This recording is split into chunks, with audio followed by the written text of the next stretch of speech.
మేమైతే అలా బయటకైతే వెళ్ళామన్నమాట ఫ్రైడే నైట్. సో, ఇలా నందన్ ప్యాలెస్‌కి అయితే వచ్చినాము. ఈ రెస్టారెంట్‌లో ట్రై చేద్దాము ఒకసారి అని చెప్పి.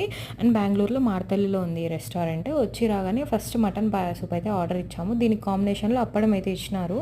సో, నీకు నాన్ వెజ్ అలవాటు లేదు కదా, ఎలా తింటున్నావు అనేసి చాలామంది అనుకుంటూ ఉంటారు. నేనైతే ఫస్ట్ టైము మటన్ పాయ సూపే ట్రై చేసినాను అనమాట. అందులో మా హస్బెండ్ అరిచేసరికి ఇలా అలవాటు చేసుకుంటున్నాను నాన్ వెజ్ నేను.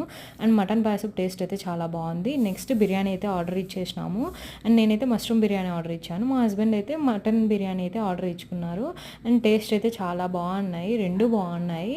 అండ్ మా ఆయన ఎప్పుడు అంటుంటారు, నువ్వు తింటే వెజ్ బిర్యానీనే తింటావు, అందులో ఆ మష్రూమ్ బిర్యానీనే తింటావు, ఇంకేం ట్రై చేయవు అంటారు. ఎందుకంటే నేను చికెన్ అండ్ మటన్ పీసెస్ తిన్నాను అనమాట, ఓన్లీ బిర్యానీ తింటా. అలాంటప్పుడు ఎందుకు అవి తిన్నాము, ఇంకా మష్రూమ్ బిర్యానీ అయితే ఆర్డర్ ఇచ్చి అది మంచిగా తినేసినాను అనమాట. అండ్ ఈ వాల్కున్న పెయింటింగ్ అయితే నాకు చాలా మీనింగ్ఫుల్గా అనిపించింది.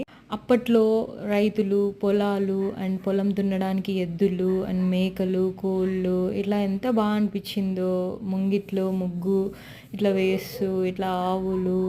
అండ్ నాకైతే బాగా అనిపించింది, ప్రశాంతంగా అనిపించింది అది చూస్తుంటే, ఆ పెయింటింగ్ చూస్తుంటే.